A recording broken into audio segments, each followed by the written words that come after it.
I want to start off, but my name's Tim McCoy. I'm the, I have a bunch of titles here, but whatever you want to call me, Tim is fine.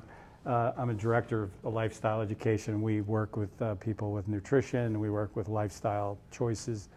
I spend a lot of time helping people make choices related to food because everybody that's here has been addicted to sugar.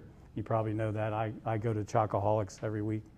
Hi, I'm Tim. I'm a Chocoholic, and it's getting embarrassing to have to do that for years. But and food is something that Robert Lustig just wrote a book called Metabolical, like diabolical, and he said the problem with our healthcare is what's been done to our food, and it's not your fault, but it is your responsibility because nobody's coming to help.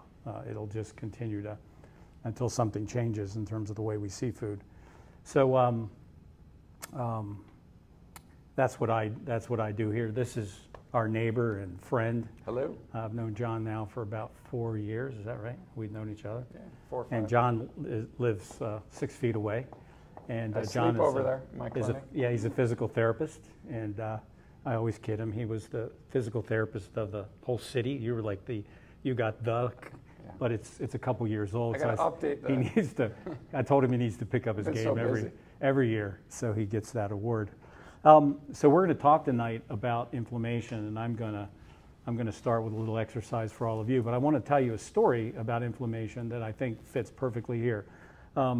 I go hiking and backpacking as much as I possibly can, and a couple of years ago, I just met John, and I was going on a big trip to Montana.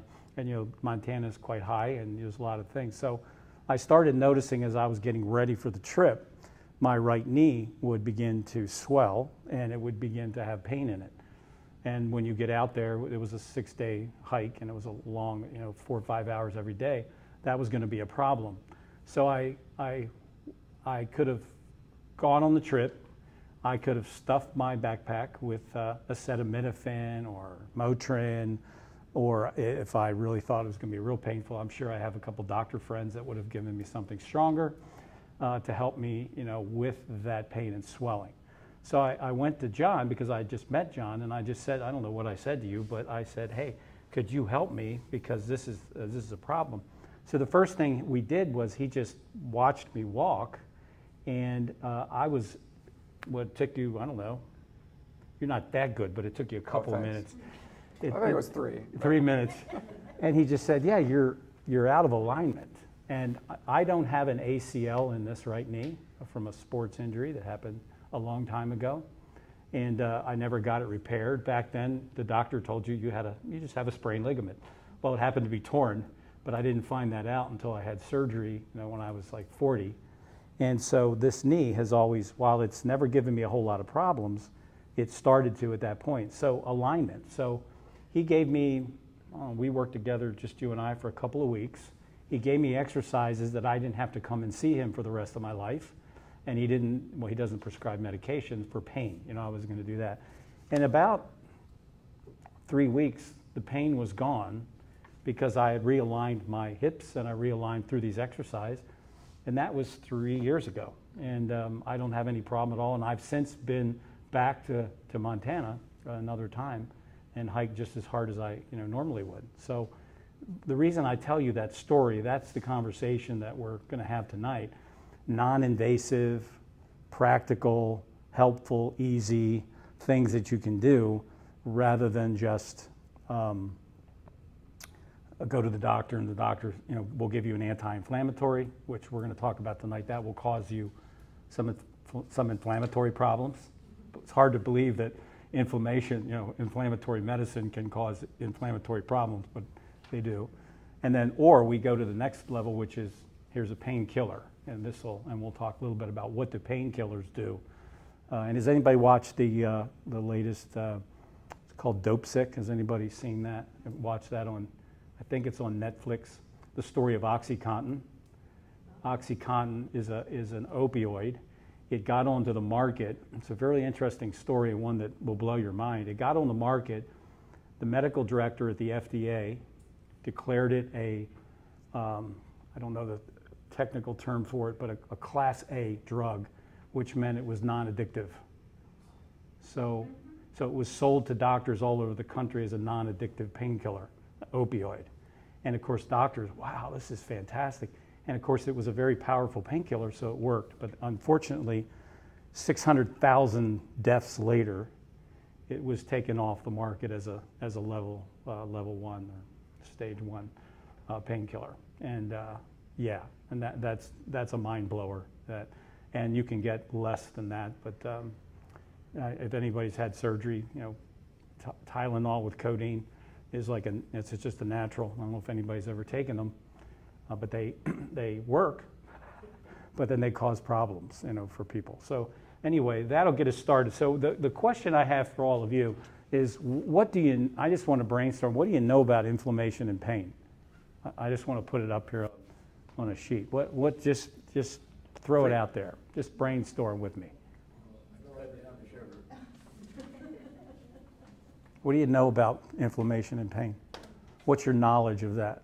All these autoimmune things, and yeah, sugar is a problem. Okay, so autoimmunity is an inflammation.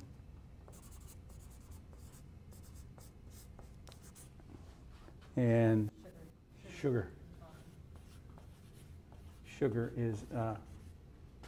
is inflammatory. And we're not, did I spell that right? Andy was here, Dr. Nish was here last month, and he went over the nutritional part of inflammation and sugar. So we probably won't spend a whole lot of time on sugar. Sugar is a toxin, it's a poison, and it's killing us. It's killing people, flat out, and does bad things to people. I don't know, maybe just electricity, the computers and stuff that we're involved with every day can get in our body. Gotcha. And can, I don't know what you call it. Magnetic field. Yeah. Ooh, wow, smart. Inflammatory. We got our 5G going in here. Yeah. And something you can't get away from. No. I mean, it's really hard for us to, we're so sensory oriented, it's hard for us to, We're cave people. That's a it's good hard point. for us to see all the energy that just blasts us every day. Can't get away from it. We have a big, huge Mid-America Energy right across the street here. I always wonder about what, Anything else we know about it? You have a gluten here from the lady. Yeah, gluten. What's that? Gluten, Gluten. especially if you're celiac.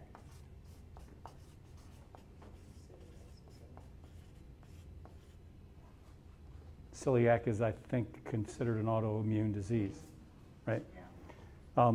Great book called The Autoimmune Epidemic, and there's a great conversation in there about that, if anybody's interested in that. Anything else you know? Certain illnesses like diabetes. Diabetes. Yeah, we can go heart, and there's a lot of these being attached to inflammatory responses of the body that we don't often. Saying that dementia is a form of inflammation. Yep. Alzheimer's, dementia, multiple sclerosis, rheumatoid arthritis, Sedentary lifestyle. sedentary lifestyle. Yeah, we're going to talk about that tonight. John will talk a lot about that. And somebody's going to win. I don't know what you win. Somebody's going to give Some him something. poles. Help them Some with walking poles, sedentary. maybe. Some- Anything else? What about the opposite of that? Over Oh, overuse. fitness. Fitness. I'll get Tina with that. Fitness, and you're looking at an adrenaline junkie up here that has paid the price for being an adrenaline junkie over the years. Yeah, yeah. It catches up to you when you're older. John's going to talk about that in a little bit. So cortisol, is that what you're talking about? That would be a stress hormone. Yeah. Well, yeah. Good. Yeah. Cortisol is a great thing when you're being chased by a bear. You just don't want it to be running 24/7 like many times does in our culture, right? Because we're being chased by bears that don't even exist, right? We turn around, we think a bear's there, and I'm gone. Anything else? I've been interested in how once you feel pain, it kind of develops a pathway through the brain. I don't know if we're going to talk about that. Yeah, Oh, that's good. yeah. Even when the Call it pain's sensitization of pain. You know, eventually with chronic pain, a lot of times the brain kind of expands. It's kind of like if you could think of a alarm system, and you set the, you know, you had a burglar break in, and you kind of set the whatever, you know, sensitivity to any kind of like window, door. Like the brain eventually becomes very sensitive, trying to protect you. But a lot of times, the injury doesn't correlate with how much pain that you're experiencing or other parts of the body. So that's a great point. Yeah, yeah. Neuropathy, yeah. Yeah, it's related. Yeah, definitely. Wow, you guys know a little bit more Very than I thought. good. I don't Everybody knows the I group. don't think I need to be here. So. There you go. Thank you, John, for All right, coming. bye. I'll take it from here. All right. All righty. Any other questions or anybody? I'm sorry, I didn't want to cut this off, but I'm running out of space. Is it okay? All I have one little question to throw out before you leave. Yeah. What does everyone think as far as like anti-inflammatories like NSAIDs, non-steroidal anti-inflammatories, ibuprofen, Motrin, Aleve? I'm just curious, when you hear those words, when you think of those, are there any concerns, or do you feel like, you know what, they're at Costco, I can buy them anywhere? I mean, take them like you. I'm just curious, because we're going to talk a little bit about that. Any thoughts on? I just quit using them. I quit using it. Quit using them. I was in the hospital once and they overdosed me on Tylenol. Yeah, It started to kill my liver. I was going to say, yeah, they're a toxin to the liver. And Yeah. Good point. I get by without it, so Mm-hmm. I won't. And I understand there's certain people that are going to have to take it or take it, you know, in a short period, but the problem is long term, and we'll kind of talk about that. Yeah, It's counterproductive. yeah. What about aspirin then as well, because it's even recommended when you go in to have your shots for your kids, if you're, you know, if they're, that they have an aspirin before, or Yeah. a Tylenol before they even get their Yeah. shot. I mean, your liver and kidneys have to, you know, basically process those. So, Yeah. I mean, sometimes obviously they're needed, but I think it's when they're long term and there's not a plan to use something alternative. Yeah. And sometimes people don't want to use real strong stuff, so they'll take 6 Tylenol or 8 Advil. But it's not an opioid, right? It's not. All righty. John, All right. take it away, buddy. Thank you. Great job there, Timbo. You bet. Kind of already talked about this. Thomas Edison, I'll just preface it by this. I mean, what we're trying to do today is just kind of start the discussion about inflammation, look at some strategies, kind of educate everyone. We're not telling people, like, get off all your medicines, or doctors aren't prescribing or taking good care of you. I mean, we're just trying to tell you what we're really seeing out there.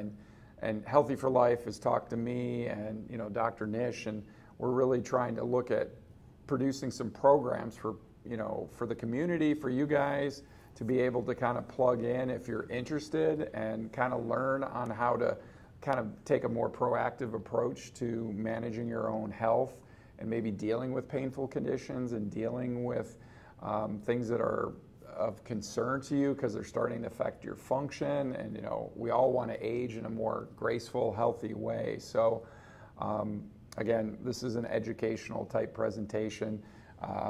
We'll talk about a couple products that I kind of recommend, but there's like no pressure, you know, with them. But we're just kind of, we're trying to look at non-pharmacological, non-injection type answers to a lot of these solutions as far as joint pain, low back pain, knee pain, shoulder pain. I've been doing physical therapy close to 30 years. I deal with it all the time. So I do get to see people who kind of like yourself who've been kind of taking too much medicine and what that happens with them.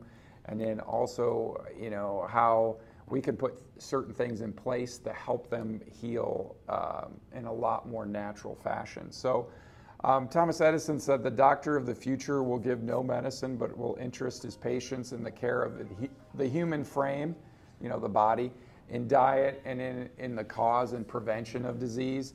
I mean, unfortunately, the way the medical system is set up, we don't invest a lot in prevention. I mean, that's, I think, where we're coming in here. We're trying to fill that gap. And the problem is when you go to a physician, you go to a provider, and you're saying, hey, I got this pain, I got this issue, they are going to try to treat it. And a lot of the tools in their toolbox are pharmacological. So we want you to know, exercise, human movement, kind of like Tim said and what Dr. Nish said, nutrition, food choices, lifestyle choices, even your belief system. I know we have Miss Beth here from Psych. She could talk a lot about how powerful your mind is. We've talked about, we haven't talked about, but the placebo effect, I think everyone has heard of. And it's basically the placebo effect was studied when certain people in a study would be given a sugar pill and other people would be given the actual real medicine. And they were seeing people who took the sugar pill having just as much relief from pain and their symptoms. So the power of the mind to heal the body is quite powerful. So, it's sometimes daunting when you get into some of these conditions. You're in pain, you're struggling with illness, but, our message is, keep the course, stay positive. We're trying to build a community of people who can encourage each other and educate each other on how to heal themselves, without pharmacological or maybe injections or, even times surgery. This is just kind of the agenda today.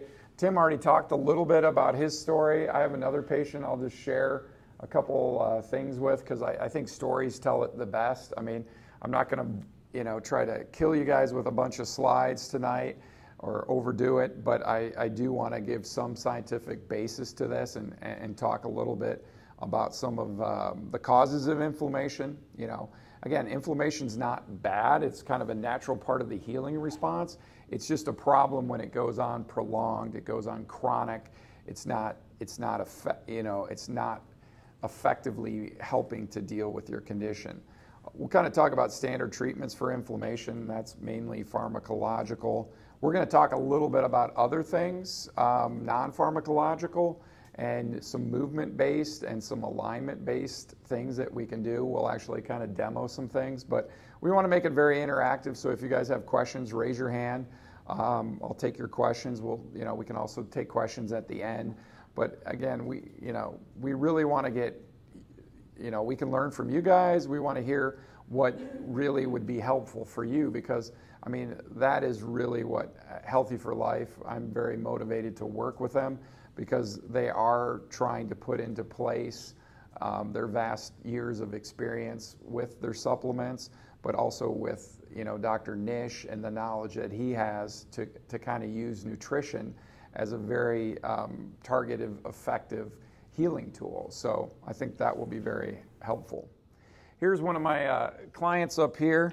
He's on an elliptigo bike. I don't know if you've ever heard of these, and he actually has an incredible wear knee sleeve. He had a meniscal injury and an ankle injury, actually an ankle fusion. So running, he really likes to run. He really likes to stay active. But all that weight bearing, all that pounding was going to be really difficult for him. So actually his wife bought him this. And so the other day he texted me, he did 27 miles on this. I didn't recommend that, but he took 2.5 hours and he said, body was in shock, but feels great today. So, I mean, very encouraging to me that, he's getting out there despite some significant arthritic issues, some pain issues that we've really dealt with. He actually sent me a picture of this. This was a while back. He had actually lost 60 pounds working with me. So, I mean, he did all the work, but I helped guide him, kind of like with Tim. So, inflammation, we're going to talk a little bit about obesity and the relationship. We're not trying to pick on people, but a lot of the food choices and a lot of, like you said, sedentary lifestyle, it is making us more likely to put on weight. And when you put on weight, that is a risk factor for these inflammatory conditions. And it becomes very hard on the joints. Every pound you gain is usually translated into 3 pounds of stress on the joints. So if you can lose a pound, that's 3 pounds of stress off the joint. So he basically lost 180 pounds of stress off his joints by, some of the exercises we did, and a lot of, he was very serious about his nutrition, and, not out of, it wasn't unrealistic. He wasn't like going without food, but he was very deliberate about his food choices, and that made a huge difference. All right, pain and inflammation 101. Kind of when your back, elbow, your neck, a lot of times when you start feeling some stiffness or pain, whatever those signals are, pain gets obviously a bad name, but it really is a signal like, hey, something is going on here. We need to start to kind of address it. That's how the body is set up. Now, what happens though, when you have, like, say, a knee or an ankle, maybe you had an injury, kind of like Tim said, ACL injury, or you twisted it going up and down the stairs. When you first injure it, there is some initial inflammation. Your immunity system gets kicked in. Cells are sent to that joint to start cleaning things out, to start repairing things, and to really work on trying to heal that. Now, a lot of times what's happening now, because it's so easy to go to the cabinet, get Motrin, maybe go see the doctor, get a steroid. Prednisone is a very prescribed medication.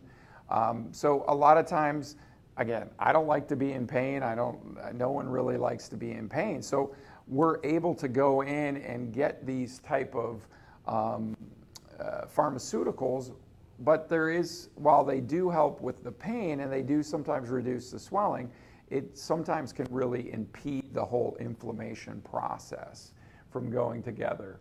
We kind of talk about collagen. Collagen is a tissue that goes in and it kind of helps strengthen. Like if you tore a tendon in your Achilles, which is your heel down there, collagen will actually fill in and help that scar to repair itself. And so the issue gets, as we get older, unfortunately, it's harder for us sometimes to make collagen. It's harder for us to produce these factors. However, if your nutrition is targeted, a lot of times people with bone broth, they can get a lot of collagen in there.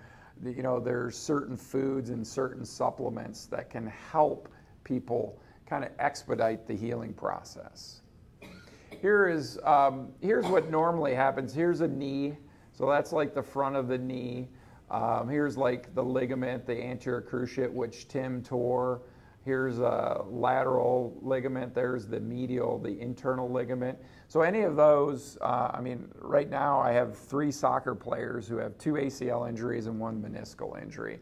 So that's another whole thing. These are kids who are playing sports year round, who are getting injured at pretty high levels, and again, we're starting to see those. That could be a whole nother topic of discussion.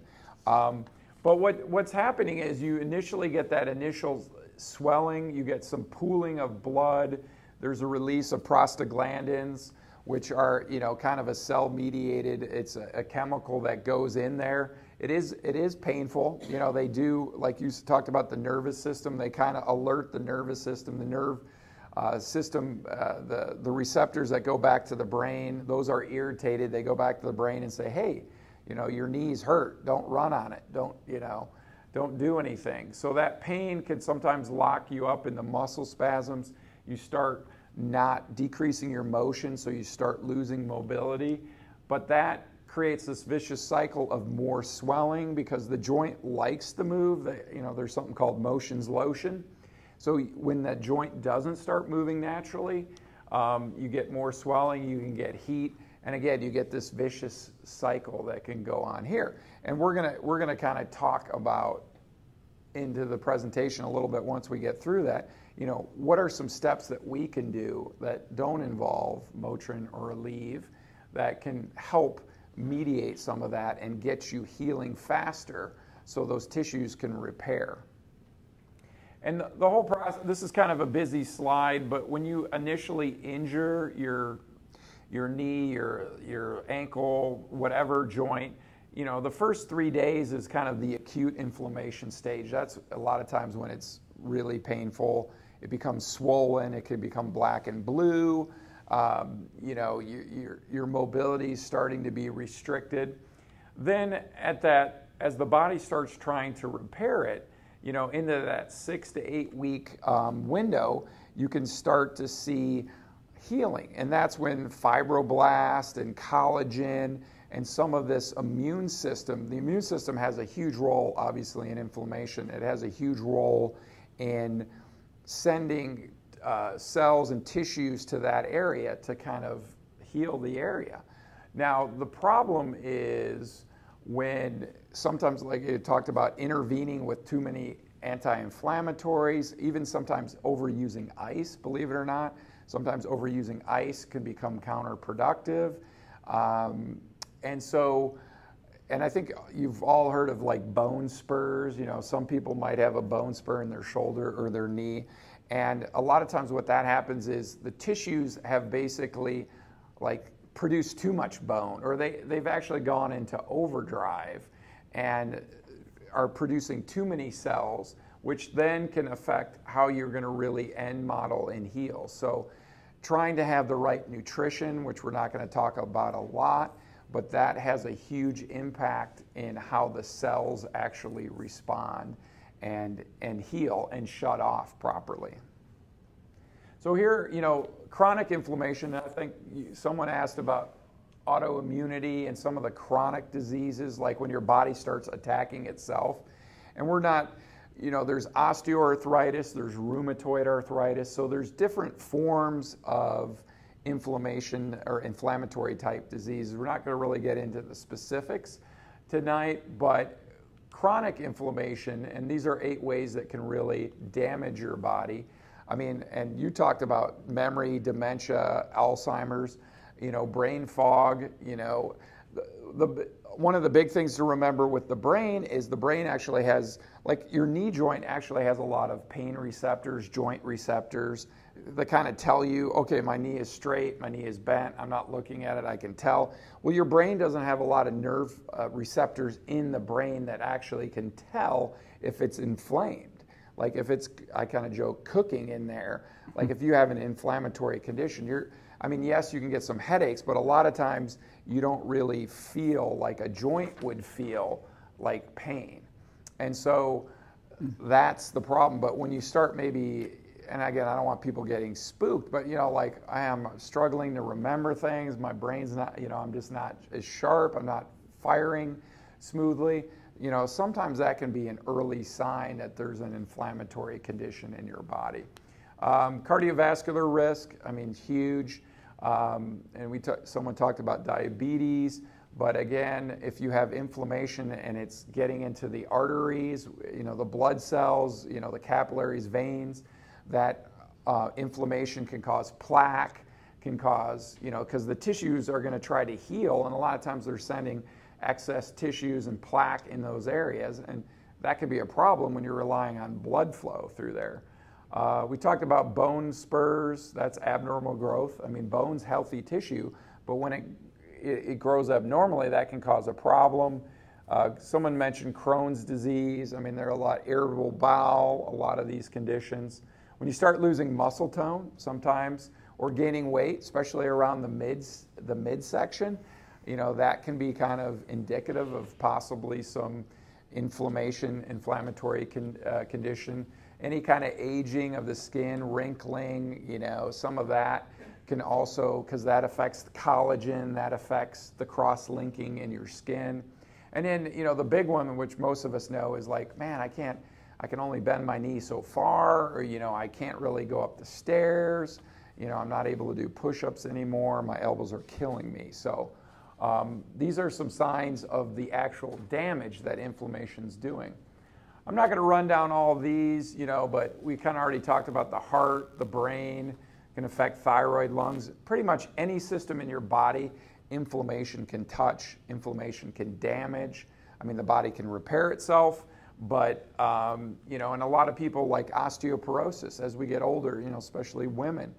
Osteoporosis a lot of times is the reason why bone is being, bone loss is occurring is because of the inflammatory process it is doing that. Here's actually a Harvard Medical School.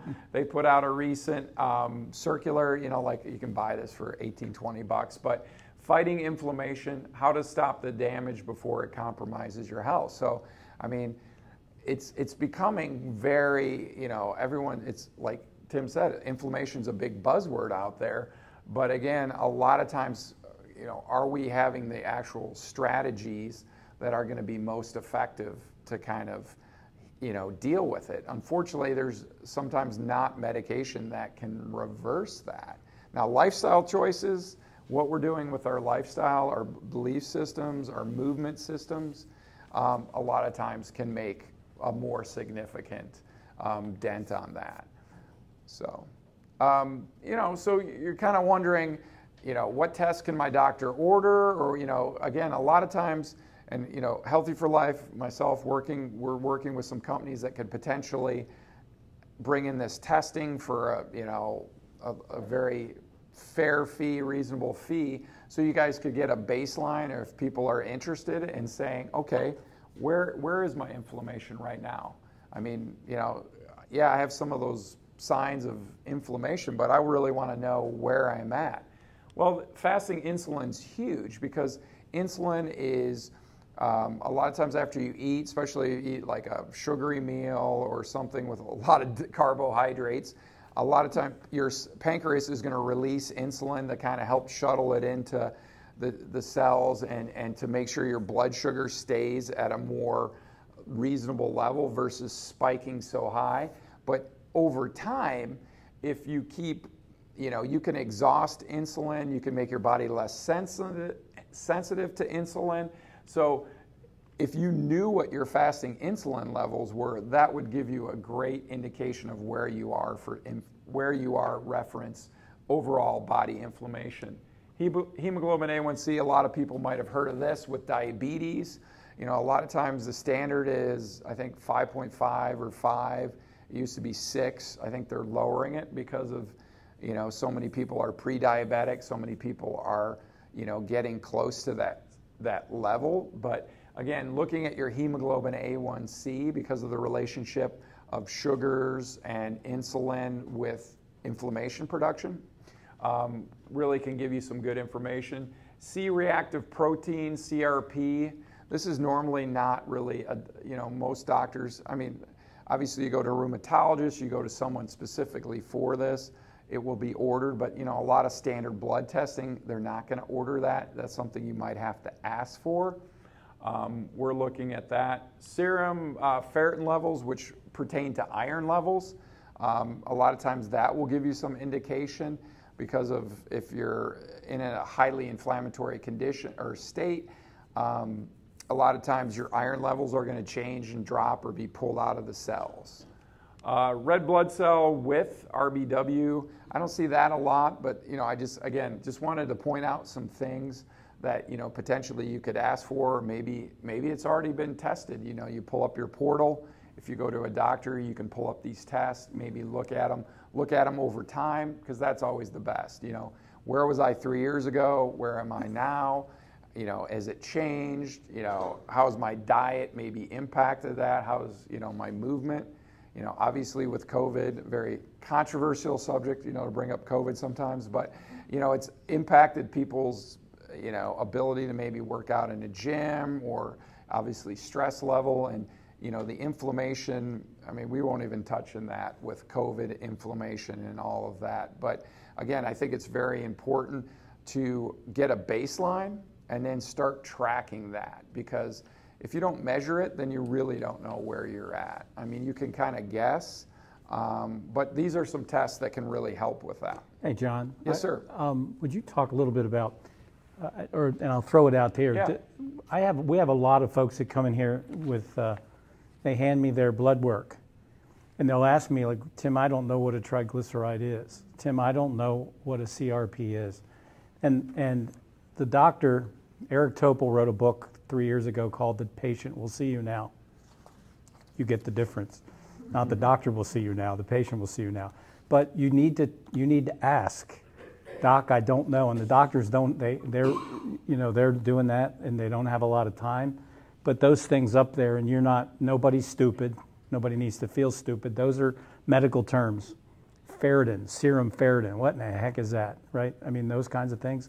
And to be able to say, Doc, please help me here. What does this mean? As opposed to, you're okay, or, well, that's a little high, and we'll put you on this. We'll put you on that. You need to find that out and know what they mean and where that sits so that you can make informed, educated decisions. Does that make sense? And I don't know if that's your experience, but we have a lot of folks, that's their experience. You have to ask because they're not going to volunteer because they're the experts. And there's tons of information on the website. I mean, I basically pulled this off Dr. Jocker's site. I should give him credit, drjockers.com. But, you know, Medline, or I'm trying to think some of the good sources. Mayo Clinic sometimes actually has a pretty good website, good education.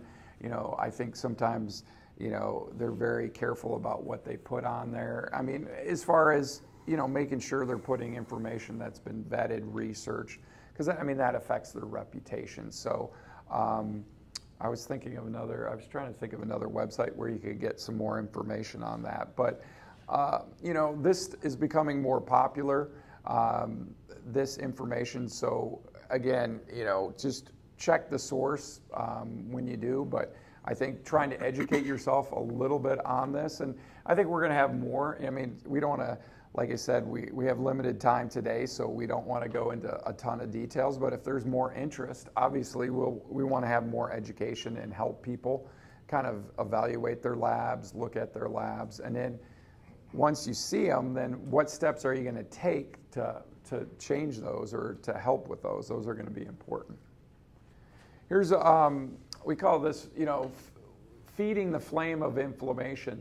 Some of the factors, this is a patient who, if this is looking at him from behind, this is one of his right shoulder blades, this is his left shoulder blade. So that's the center of his left shoulder blade, that's the center of his right. So a lot of times, you know, Tim was talking about alignment. You know, physical factors, biomechanical factors have a huge deal on how a joint becomes potentially inflamed, painful. Our body is built, you know, again, our body's amazing and it can compensate for a lot, but a lot of times, and I kind of work with a lot of swimmers, so, you know, if this kid's swimming and doing like thousands of strokes with one shoulder lower than the other, do you think potentially that's going to lead to some problems and inflammation? So, I mean, that's kind of where I come in, or a physical therapist, if you have a physical therapist you work with. You know, I kind of joke, you know, you go see the dentist twice a year, he kind of checks your teeth, make sure your alignment, make sure everything is. You know, I'm kind of biased. I think you should work with your physical therapist or go get evaluated for your posture, your alignment, your walking.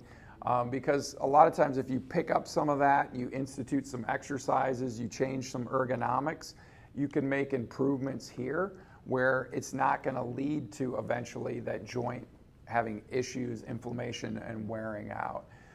Some of the other factors, nutritional, I mean, we're not going to go into that. Dr. Nish talked about that. You guys can reference that talk on Healthy for Life's Facebook. He talked really in depth on that. That's really great. We're not going to talk a lot about psychological factors, but if you really, sleep is free. I know sometimes it's not always easy for people, but as far as inflammation reduction, if you're not sleeping 6 to 8, you know, most people say 7 to 8 hours a night and getting restful sleep, then your body could be more likely in an inflammatory condition. So getting sleep, dealing with sleep issues, you know, can be somewhat complex, but again, you know, I always kind of joke, you know, get the low-hanging fruit. Like if you're on your device, you know, these devices give out a lot of blue light. You know, if you have a TV in your room, if you're having caffeine, I mean, there's a number of things that can impact your sleep. Getting really good, restful REM4 sleep. And if you kind of work on some of that, it's amazing how the body can start to repair itself. Now, if you're sleeping 3 to 4 hours a night, someone mentioned cortisol, your cortisol levels are going to be off the charts. Your body's not going to be able to repair. You're going to have a hard time recovering from injury. John, that's a great. How many of you have televisions in your bedroom? Nobody? Sorry. Yeah. Yeah. Experiment. You want to do a fun experiment? Do you have a hard time sleeping? Not anymore, but I used to. Yeah. We had this couple had 2 televisions, his and her, with this thing like that, and neither one of them could sleep. And so we did an experiment, take them out of the thing. They slept good, plus their relationship got better too. Well, True story. I mean, it's just amazing. They came back like they were just like, just got married or something. Yeah.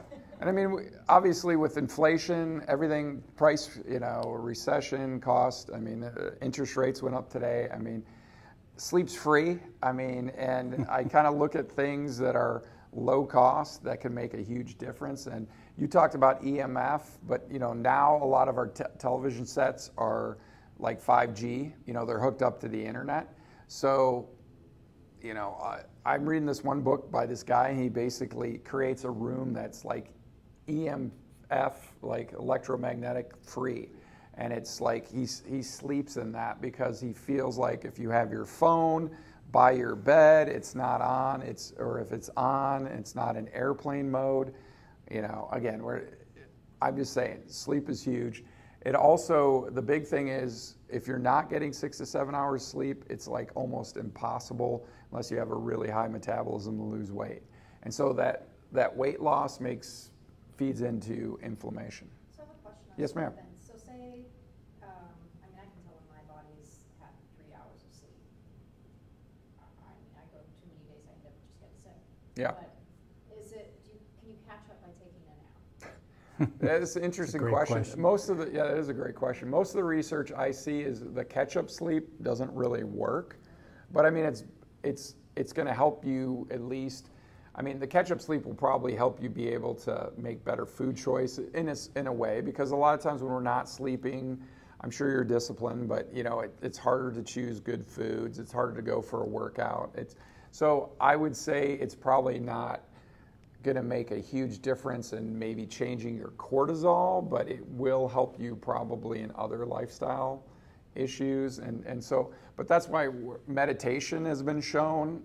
Some people can meditate, and I'm not advocating living on 3 or 4 hours of sleep, but it does help balance out some of the cortisol. So, again, there's other ways to kind of repair from that, but I would say catch-up sleep it's a hard one, because a lot of people are like, well, I'm working really hard, burning the candle on both ends, but on the weekend I catch up, and I'm like, that can work for a while, but your body, it's hard to trick the body into that. But no, that's a great question. So this might be hard to read, but this is just it talks about the pain trap that people get in. And like when you're in your 20s, I mean, everything, it's like a honeymoon. I mean, your body breaks down scar tissue. I mean, really, you don't have to sleep as much. Your metabolism is going. You've got good levels of growth hormone. Everything is just clicking. You just recover. Now, when you get into your 30s, you're becoming less active. You're not breaking down scar tissue as much. Maybe you're having to use Motrin, Aleve. You're getting some nagging pains that are just not maybe going away. Now you get into the 40s and 50s, you're starting to see you're losing a little maybe muscle mass, your cardiovascular status is going down, maybe you're having to work more, taking care of kids, parents, stressful. So you're really having to rely more on medications. And so it's and then 60s and up, you guys already know that kind of story, but again, it's definitely more medication use. It's harder to put on muscle mass. It's harder to maintain muscle mass. So, this is where medication comes in. Medication, it blocks pain. And again, there is indication. I'm not saying there's not, but a lot of times what I think the main purpose of this talk was to really get into how it affects healing and recovery.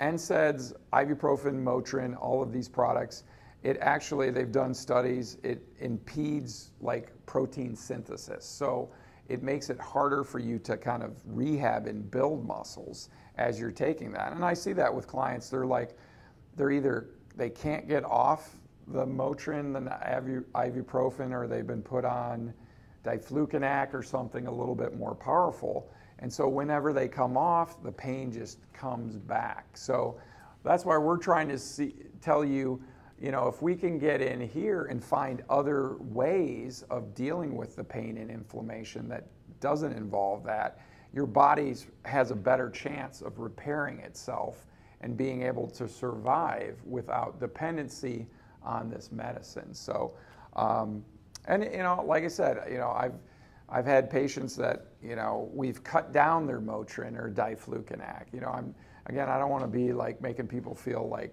oh my gosh, I have no hope to improve, but anything that we can reduce or eliminate is going to have a big difference on that. I think that's more of a cultural thing, like that America is worse about that, using those medicines than other countries. I think, yeah, there's probably certainly a component to that. We're kind of the fast food nation. We want fast solutions. If you told someone, well, just suffer through this for a couple more days, that's not always, go take some turmeric, or, they're like, no, I'm going to take Motrin, or I take Motrin sometimes. I take naproxen. So, but I do notice, like, if I go out at night and I have like a big pizza and, a couple beers, I wake up the next day, I'm like, man, I feel like I'm like 10 years older. And so, if I say, for example, I had an injury and, instead of that night having a big pizza and a beer, which I love to eat and drink, I had a salad and some, a more Mediterranean diet. I had some olive oil. I probably wake up the next day not as stiff, not as sore, not willing to do that. But to answer your question, yeah, I agree. We're definitely, like when I was in the Army, that's how I got into physical therapy. I won't share that whole story, but we used to have on the office desk at one of the commanders, our first sergeant's office, he had a whole, they called it Ranger, I wasn't in a Ranger battalion, but they called it Ranger candy, or they called it candy. They just had like Motrin. You could just go in there and grab like a handful of it, take it, go out, do PT, physical training, go for a run. It was just like, hey, no problem, just go in and grab a handful. And, when you're 18 or 20, it wasn't like, when I was young, it wasn't like a big deal. But I had guys in there 45, 50 years old who were going in there 2 or 3 times a day, and we'd like, okay, wash it down with coffee. And so, yeah. Now, John, yes. the other thing to Tina's, the medical schools, it is diagnose and prescribe. It's a pharmacological model. This is what's wrong. This is a symptom you have. And good news for you, and better news for you, your insurance will pay for it. And that's the model we have. So people, and the number 2 cause of inflammation is medications. Why? Well, because medications are made up of chemicals. Chemicals go into your body. Your inflammatory response is your body going, I don't really like this. Yeah, but my doctor says I've got to have this. And you see the dilemma that people are caught in, that cycle. They're in a dilemma because I got high blood pressure, Tim, and my doctor, he's just waiting for me to have a stroke if I don't do this. And they have no ability to say, well, there are other ways to handle high blood pressure. There are other ways to handle those kinds of things besides the medication. But that's not the model. And it's not because they're bad people. That's not what they're trained to do. Diagnose and prescribe is the training. It'd be like any other school you went to that trained. You were trained to do this and this. And that is a real problem in this conversation. Huge. Well, and one thing, that's a great point, Tim. They've just done, it's amazing how much the science and, the study of the human body is always evolving, especially neuroscience. What we've learned in the last 10 years is, like when I went to PT school a long time ago, what I learned then versus what they've learned in the last 10 years is just, it's astounding. Same thing for the digestive system, to Tim's point. Everyone always said, well, take the Motrin with some food because, it tears up your stomach. Well, your intestinal system has a huge relationship with immunity and neuroimmunity and pain modulation. And they say your stomach is your second brain because of all the serotonin and dopamine that gets kind of generated, released through there, modulated there. So that, to Tim's point, when you don't really think about, so you're throwing this chemical into your digestive system, especially as you get older. We know digestion doesn't get easier for us as we get older. And so now you're affecting your immunity, you're affecting how that medication works, but also how now your body's going to repair itself now that you've kind of played with the mix of the digestive system, because the digestive system is hugely complicated. And again, it's a huge issue. So great point. All right. So that was all the gloom and doom, I guess, a little bit, or, we wanted to kind of set the table as far as inflammation, how it impacts pain. We don't want people to feel like inflammation is, the villain here. It's just kind of when it gets out of control. That's the issue. So nutrition can make a huge impact on the inflammatory response. Physical can make a huge impact, meaning movement.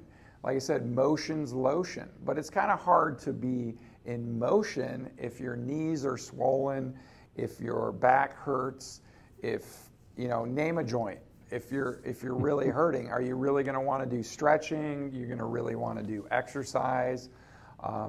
Another big thing is, 8 hours of this, our body was not created to live on a laptop, type on this. I mean, I kind of joke like this because I'm using this here, but seriously, I have people come in and walk and their hands are facing me. And again, you might say, well, that's not a real, no, we were designed, when you stand up and you walk, you should be leading like you're shaking someone's hand. I see people seriously walk in and again, their palm of their hand is facing me.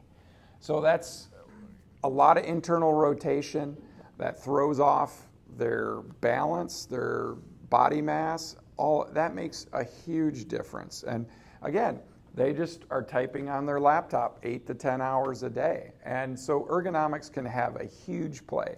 And one thing I always tell people, if you have a laptop, you're working from home, get an ergonomic keyboard. Just typing, doing this all day to using an ergonomic keyboard, huge difference. If you have upper neck tension, upper back tension, anything like that, we were not designed to do that all day. That's like no range of motion. This is called the anatomical position for a reason. We were built to be in that position. So, I mean, I could talk all day about ergonomics, but we won't do that. And then psychological, we already talked about sleep. Stress is another huge factor. That's why I talk a little bit about meditation, not medication. There's something called HRV, heart rate variability. It's kind of becoming a buzzword. What that means is your heart rate from when you breathe in and breathe out should really spike up, down. There should be a lot of difference between when you breathe in and breathe out. It's somewhat complex, but what happens with people who aren't healthy or have a lot of inflammation, their heart rate variability is very small. So there's not much of a jump when they breathe in versus when they breathe out. So there's a lot of things. It's amazing how much resources are in the community to work on mindfulness practices, meditation practices, even yoga, breathing. I mean, again, there's tons of resources to do that. And it's critical because if you're in that like fight or flight, like Tim said, saber-toothed tiger or someone's chasing you, big, you got to escape, that is fine for a short period, but when it becomes long, your body goes more cortisol, more inflammation reduced. So keeping yourself more in that, they call it parasympathetic or relaxed state, is critical to inflammation management. All right, so here is urban polling. And again, why talk about urban polling? It's movement. I'm one of the first people. There's a special kind of poll here, and we'll show it to you. It talks about, kind of combining cross-country skiing with walking, just to get the upper body involved, to offload the joints, to work on posture, to work on core control. And I just feel like this is one thing, and you're starting to probably see more people in the community like using these polls. I mean, again, when I first got introduced to this several years ago, and Tim does it, we got people doing it. We got a lot of success stories out there. It's just a way of introducing healthy movement to people who might have joint issues, lower back issues. And I'll just show you a quick, again, I got a lot of slides, but I'm not going to make you guys listen to all of them here. But let me see if I can get the volume. Tim, how do I get the volume, or Brian, how do I get the volume on this? Do you know how to do that? Good question. Yeah. Can you do it through your computer speaker? Oh, wait, maybe my speaker is muted. That's a good question. All right. Let me jump out of this.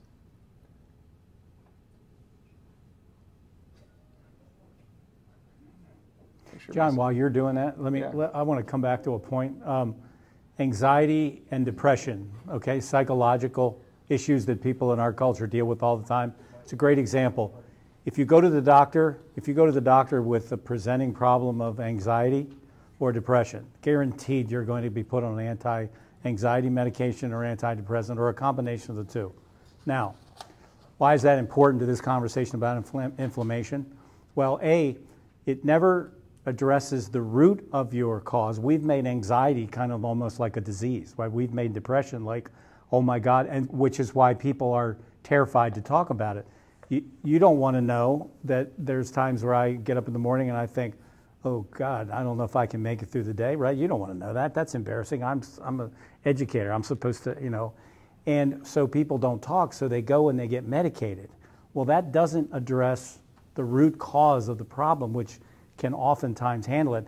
The other part of that, we don't talk to one another. We don't have communities of people that we feel comfortable, that we are courageous enough to say, hey, this is bothering me. Can I talk to you about this? Or talk in a group of people. We just are not trained to be able to think that way. And that's a huge part of inflammation and pain, when people can't deal with the root causes of what took them to the doctor that got the medication in the first place. And guaranteed, those medications are only managing a symptom. They're not. All right. No, that's perfect. I was going to show you a little, KCCI did a story on me about urban polling several years ago. So I was just going to show it to you. But again, I want to respect your time and kind of get into the meat of doing some things. So again, these kind of look like ski poles, but one of the, I'm sorry, do you guys have a question? I don't want to interrupt you or something. Okay.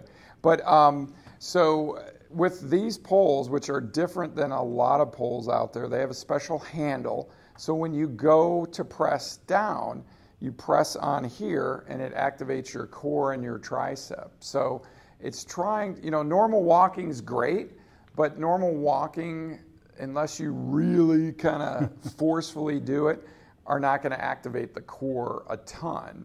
Sometimes it doesn't activate the upper body, the other things. So these poles were kind of designed to really work on, I'll just kind of do a quick little demo where you're kind of like really walking quickly. Kind of, these poles are slipping a little bit, but the pole is at a 45-degree angle, so you're really increasing your range of motion. You're able to be more upright. You're able to offload the joint. So for, who's it? Jim, your friend Jim. Boardman. Was he only could walk like a half a mile because of some back issues? He's able to walk, 2-3 miles with his grandkids? He was going up as far as 10 miles. Yeah. So again, just looking at... He was shocked. Looking at movement, and a lot of lower back patients, I mean, you know, they don't want to complain, but they'll say, you know, I can only walk a quarter mile before my back starts seizing up or starts getting tight. Well, if you have an additional support when your foot lands, it's amazing the stress it takes off the back. So that's why I wanted to kind of introduce the poles and is kind of the anti-inflammatory kind of tool or something that can maybe help people be more active. Because, you know, that's what I hear a lot from my clients when they initially come in. I'm like, okay, what do you do for exercise? Well, I really can't exercise because my back or my knee hurts. And I'm like, okay, well, let's you know, work on some exercises. Let's try to get your pain under control. But once that is helping, I'm like, well, let's start trying to maybe move a little more, walk a little more. And they're like, I just think that's gonna, like, you know, I made so much progress. I'm like, why don't you just take these poles? You know, I always have demo sets. I'm like, take a set of poles out there, go out there, try it, and I'll work with them in the clinic. And then they'll always, a lot of them will come back and say, oh my gosh, my knee wasn't as bad, my hip didn't seem to hurt. You know, I actually felt my core muscles, I felt my upper body.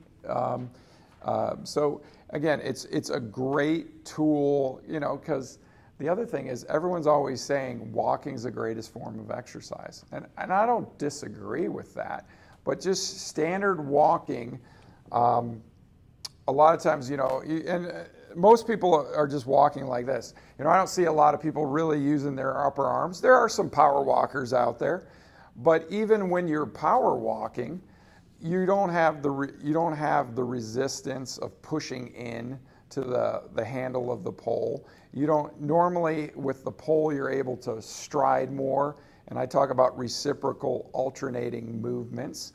So I think these are a great tool to increase people's ability to walk. They burn up a lot of times up to 40% more calories.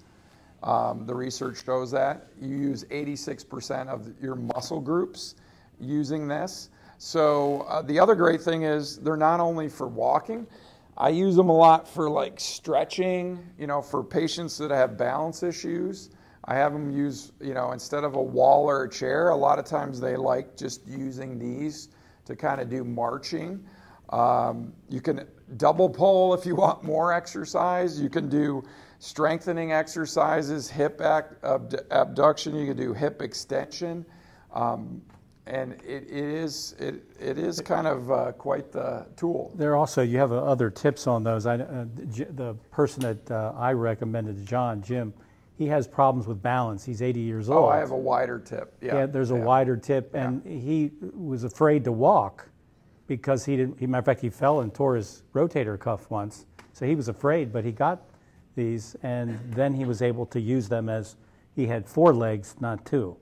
So and these are more fitness poles. You know, what Tim's talking about, there's a pole that's very similar, but it has a wider tip base at the bottom. So with that, the wider base gives people, this is more like if you're trying to kind of work out. Now, you could just kind of walk a little slowly if you wanted to, but the tip on the bottom is more designed for the 45. So, you know, and I always screen my patients like, let's check your balance. I'm not going to get someone out there like speed walking when their balance is impaired because I don't want them to fall. I don't want them to fracture, anything like that. So, yeah, with the poles, that makes a big difference. The other thing is, you know, a lot of times you'll see people like on walkers, and, you know, and a walker really, now they have some newer walkers that kind of keep people upright, but when you really look at a walker, number one, you're not reciprocally moving your arms. And the other thing is you're really flexed over. That makes it harder for visual, for balance. And, you know, it's not really good on the back to use a walker. Now, certain people, they need a walker. That's all they're going to be comfortable with. I wouldn't pull them off their walkers. But other people, when I work with them on some of the more rehab poles and kind of doing this, they're like, oh my gosh, I feel so much taller. You know, I can see the world. You know, I don't get vertigo as much. So I think these are called urban poles. The medical ones are called activators. So again, this is something I carry in my clinic. You know, like I said, I can let people demo them. We'll probably get one person, we'll pick a number or something. If anyone's interested in a pole, I have a set we'll just give away. We said we had some giveaways today. So do you want a pole? All right, she rose her hand first, but I probably, I might need to give her a different set. So we want to make sure. I got to check out your balance and stuff like that. So, but, so yeah, with the poles, we want to promote movement because that is going to help with weight issues, with, you know, reducing inflammation. Because a lot of times the problem is, like when Tim said he came in and he was really compensating, he wasn't really walking in a, you know, it wasn't major, it was very minor. But if he would have went hiking without correcting some of those compensations, his knee would have swelled up really big time and stuff. So, Yeah. All right. It did. Yeah. Yeah. So when we got some walking pole, I have no idea. Yeah. Where, right, but, so where do you start? Is it straight out from your elbow? Is that how you start with the height? Yeah, usually these are, you go 2 inches below, because they have the height here. Usually I go, like there's 5'8" there. So if you're 5'10", I usually set it 2 inches below.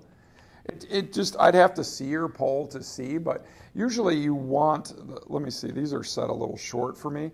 You do want them up to a little bit maybe higher, like if you're shaking, you want it like right about here. That's straight out. Yeah, exactly. Yeah, and you really want to work on, you know, being able to bring those arms up to that level like that, because that way, as long as your balance is pretty good, I assume. Pretty good? All right. But, you know, I always say start slow, work on, you know, making sure you're comfortable, that your stride is comfortable, that you're not overstriding. And, you know, it is a little adjustment. I always tell people 10 or 15 minutes. Don't go longer than that. You know, when I first, I did it for a month just to see. Every day I just did urban poling, and I did it for about 45 minutes. I lost 12 pounds, which was great. But my mid-back, from all the typing, you know, I talk about this, but I don't use an ergonomic keyboard all the time. My mid-back was super sore because it was so tight from working on my laptop. Well, the poles doing this motion really created some problem for me because basically, you know, I wasn't used to that range of motion. So you just want to kind of start slow and stuff. But that's a great question about height. You know, a lot of times as people become more comfortable, I'll be honest, people's ability to move reciprocally, which means, or alternate, like right leg, left pole, left leg, right pole, is usually hard. People struggle to do that because they're not normally kind of doing that. It should be opposite. So like boom, boom, like that. I would say most people when they come in struggle with that, and I just have them drag the poles and just practice. Because once you start to lift it, it becomes a little more complicated. But if you start by just dragging it and doing that, so the great thing is like... It's a rhythm. I mean, you have to get it a rhythm. Yeah, but you don't want to be hard on yourself. Sometimes what I do is I start people just with one pole on their dominant arm, and I'll just have them practice with that one pole. And then once they become comfortable with that, we'll move to their left hand, because these have a right and a left. And then I'll have them work their non-dominant arm until they become comfortable, and then I'll put both poles together. Because I got interested in these poles because I had one of those old-fashioned, you guys ever see those Nordic skiers? Old-fashioned? I love that. That is great exercise, but every person who came in the clinic, no one could do it. And it would just I would have to work with people and work with them and work with them. They get frustrated, I get frustrated. So when these poles came out, I'm like, hey, I don't have to put them on that Nordic Track skier anymore. So these... Is that a specific brand? It's not the same as a trekking pole that you use. No, I mean, yeah, it's a company in Canada. Actually, Tim met the owners. We had them actually come here. I thought it was pretty funny, a little play on word. Their company's called Urban Polling, and we're Urbandale. So I was the first therapist in America to really be certified to instruct other therapists, but they came here. So, I mean, there's other poles that there was a place up in Wisconsin, they have some similar ones. But like if you go to REI or Walmart, a lot of times what you'll get is the one with the strap.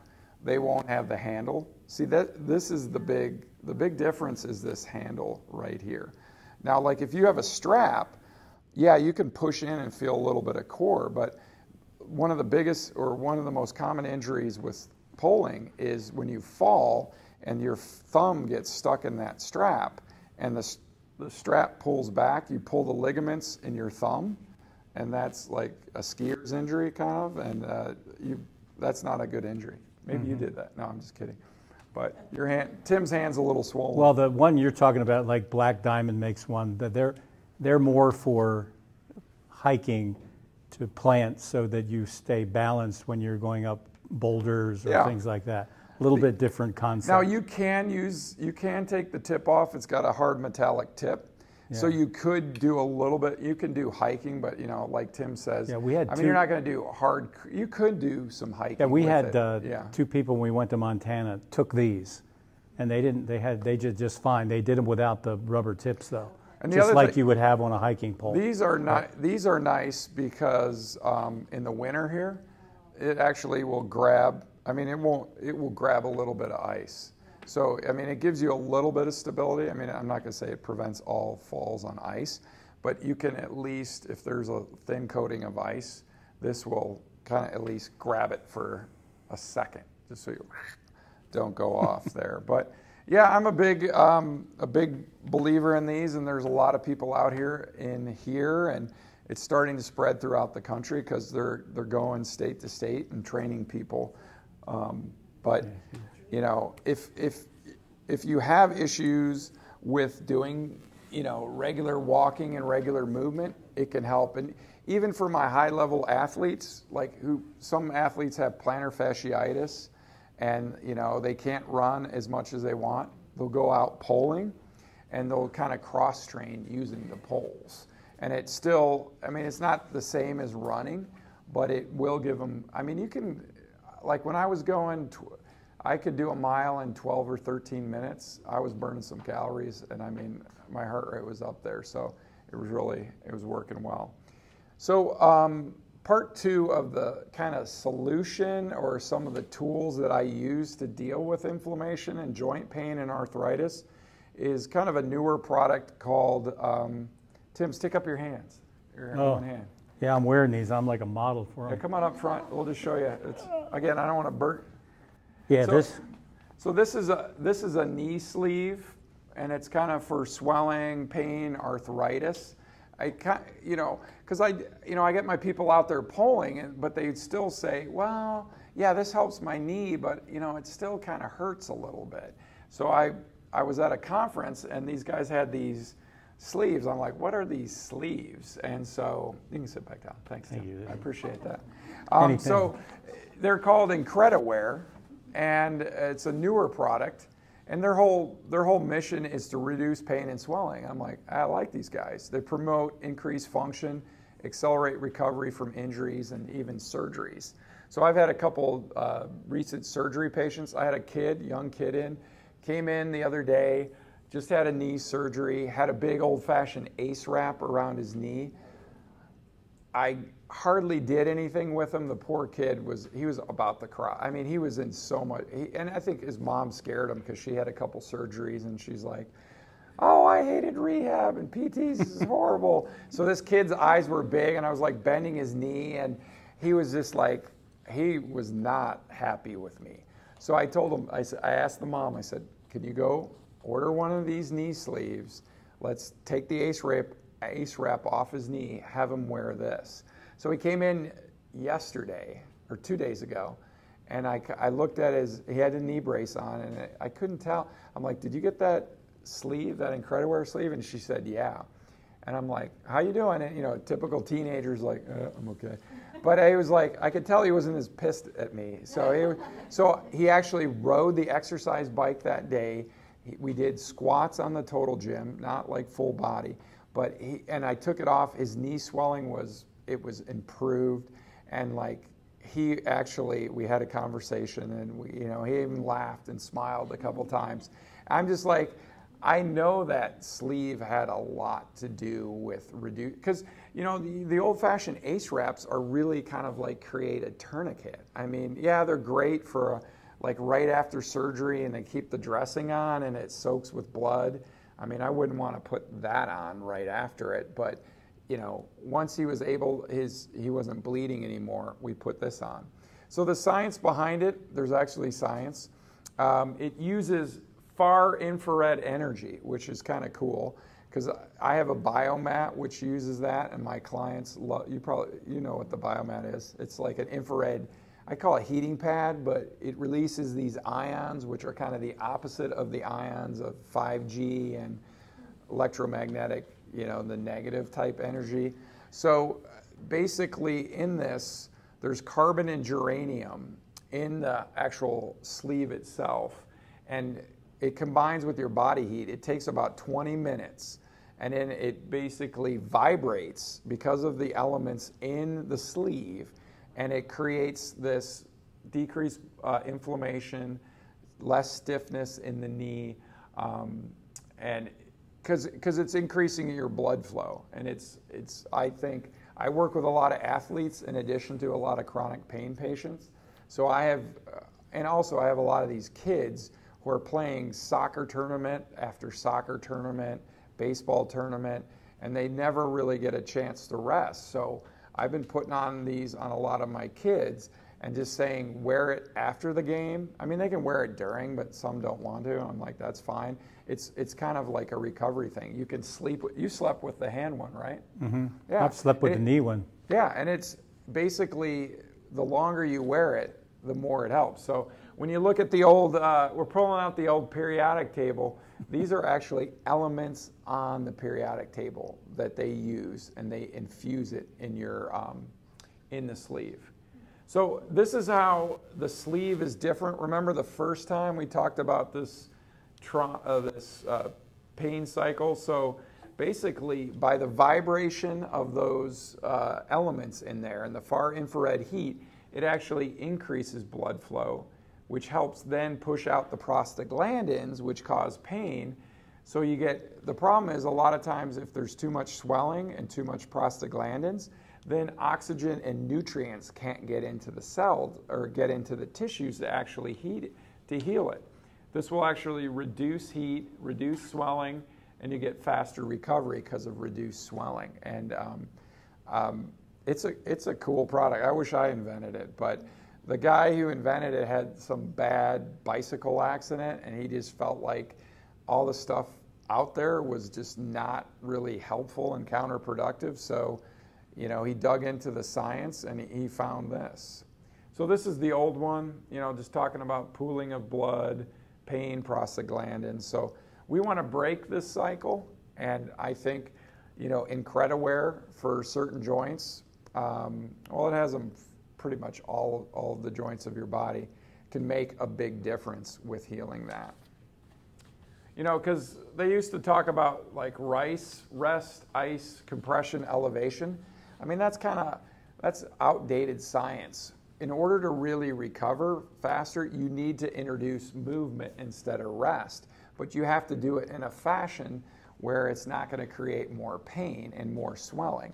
That's where we intervene with the poles, with the sleeves, with some of the nutritional, making sure you're getting your omegas, getting your nutrients, getting your stuff from Healthy for Life, because that's going to help oxygenation, that's going to help blood flow. So when you really combine that with some good eating habits, it's amazing. The body wants to heal itself. It's just sometimes when we intervene and we put it at a disadvantage. Yeah, so basically, and I like this, you heal while you sleep. I mean, these are comfortable. People can sleep with them.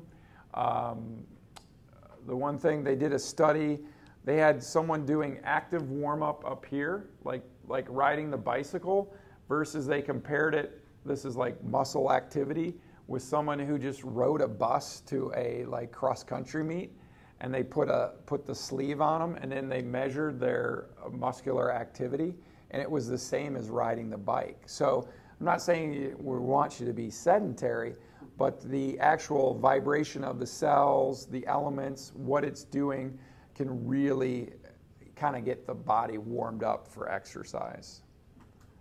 I won't talk about this.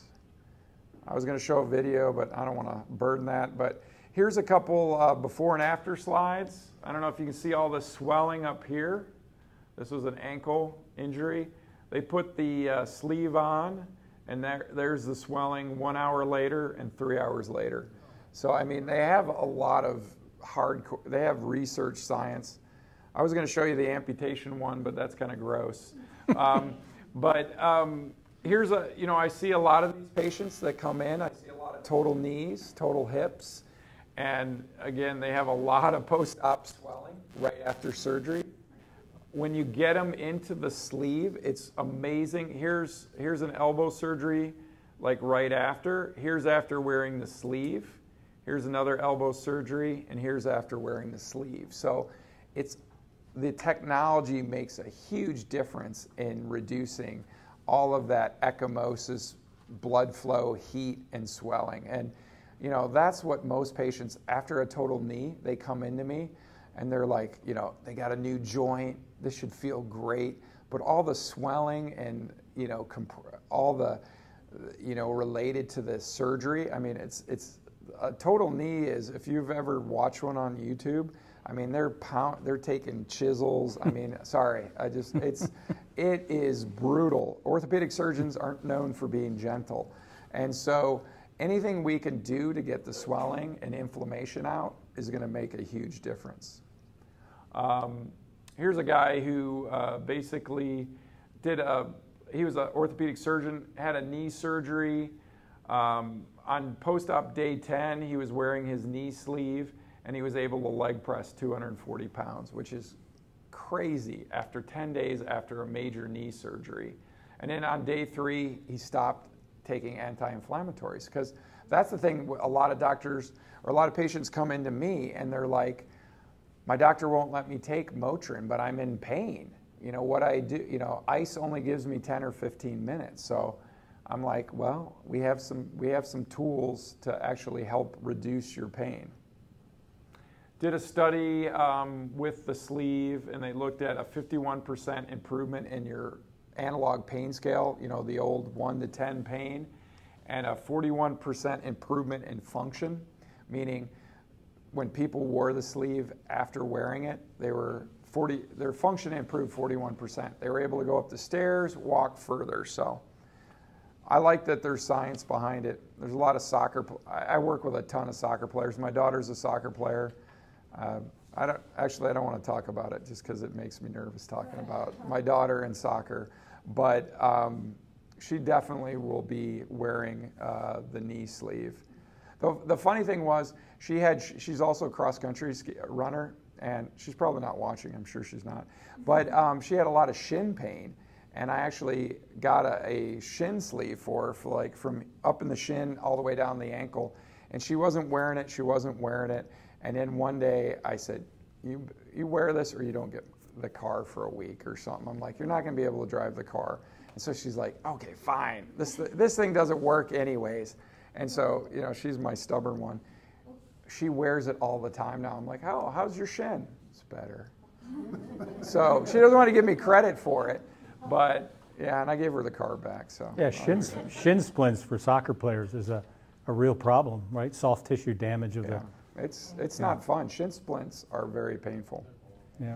So some of the teams using them, the Nuggets are using them. A lot of major medical places are using them. I'm like I said, I'm one of the first to kind of bring it to this area. They actually, if you're an Iowa State fan or a Bulldog fan or a Chief or Kansas City Royals, these are all the teams that are using them. So it's obviously becoming very much more popular at sports. Here's the full product. They got a body sleeve. I haven't used that one. They do have a back brace. I used that once. I have one for my head. Do they have one? They have a beanie cap here. They have a beanie cap for Tim. That might help your brain. Inflammation of the brain. Inflammation of the brain. Yeah. But like I said, Tom, you got elbows. I mean, any part of the body, you you can wear them.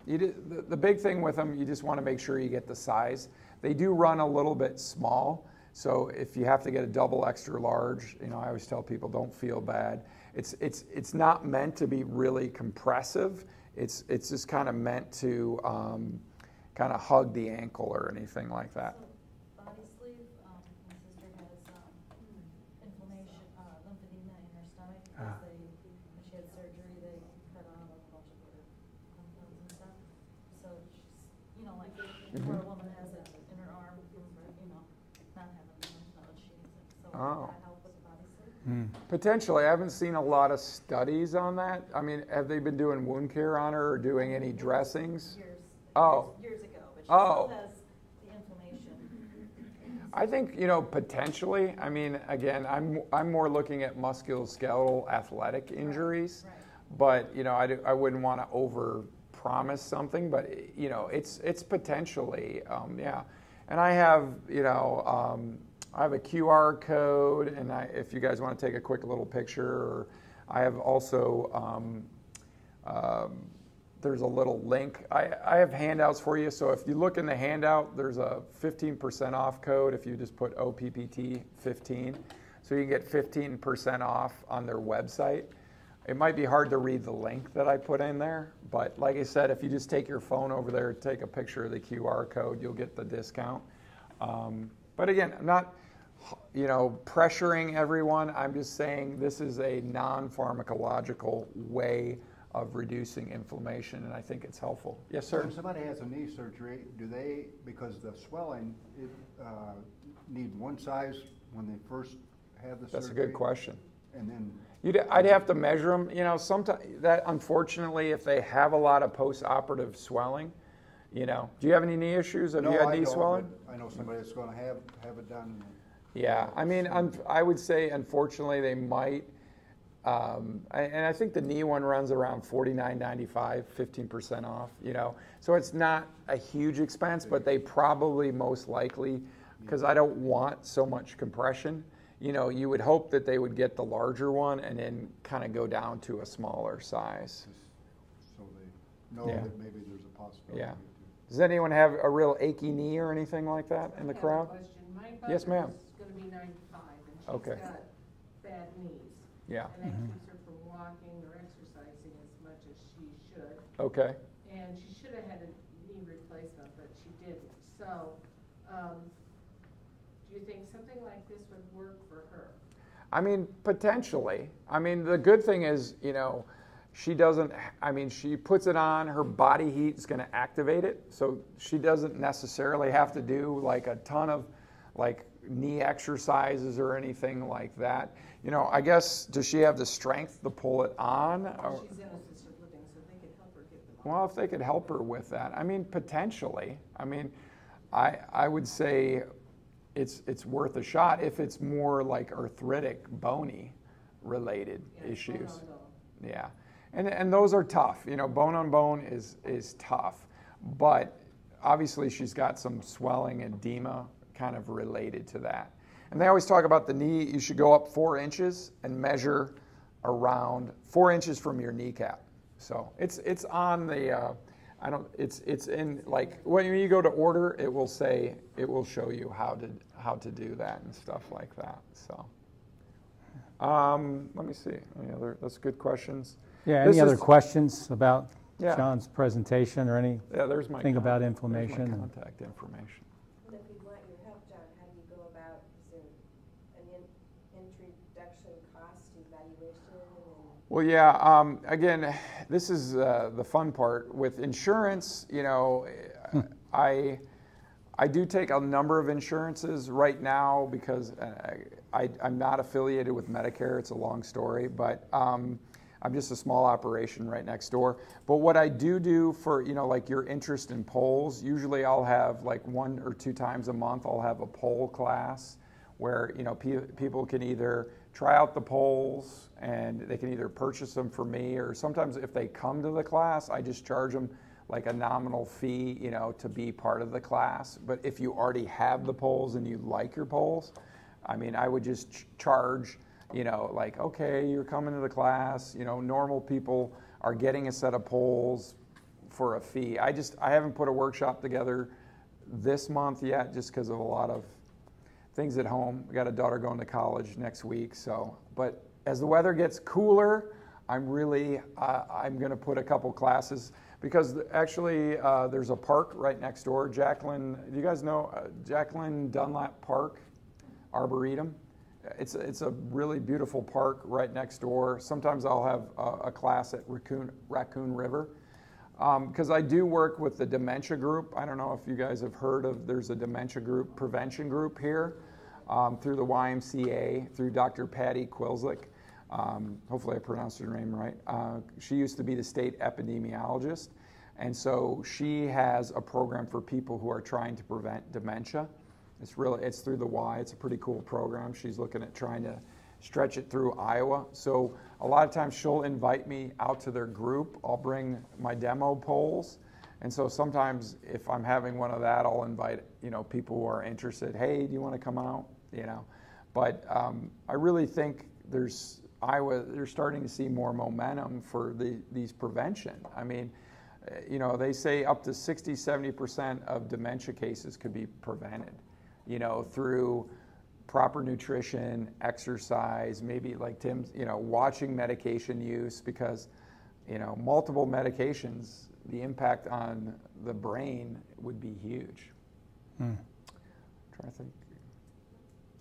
Do you have an email address that we could? Right up here, John S. That super long one. Talk about how the classes you might offer. Yeah, I need to, if you send me an email, I know this is a long email up here. That's the biggest email I've ever seen. Or you call my number and talk to my office manager, Leslie, and just say, hey, I'm interested in a pole class. And actually, let's circulate the name. Tim, do you mind circulating that? No. Why don't you guys put your information, and if on the bottom, if you're interested in a pole class, just say, hey, I'll make a little asterisk by your name. Or just put an asterisk by your name if you're interested in doing some urban polling. What do they cost? Did you want to say that? Yeah, these are the fitness poles are usually like $109.99. So for a set, yeah, you get right and the left one. Now the ones for more medical, the activator, like if you have balance issues, or they have a push button, so they're a little bit more. I think they're $114 or $119. So they're very reasonable, and for what you can do with them,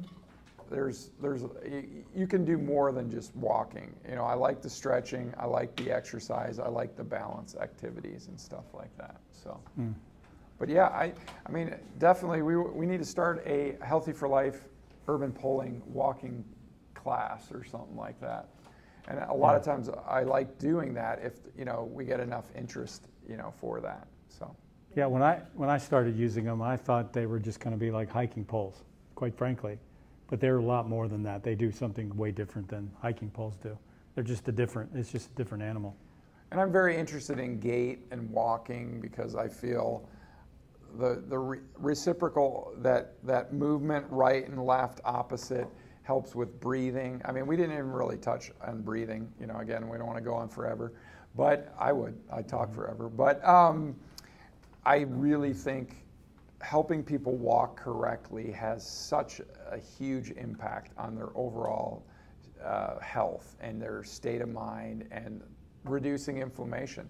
Because most people, because we've become so sedentary, we're on our cell phones, we're on our laptops, it makes it very difficult for us to move like we were designed to move.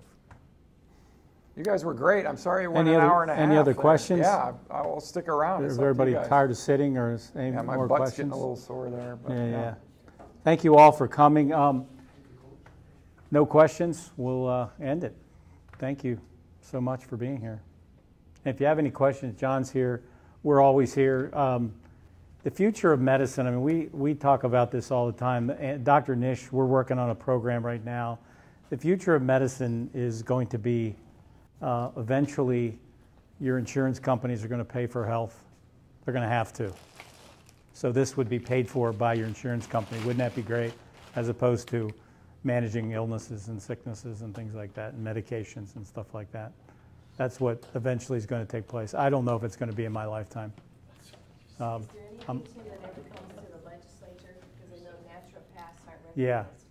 Yeah, naturopathic doctors are not licensed, able to be licensed in Iowa. We're one of 3 that don't recognize it. And it's really, I mean, it's clear what the issue is. It's just, which is really crazy when you think that it's just a whole nother worldview. It's a whole nother way of doing life.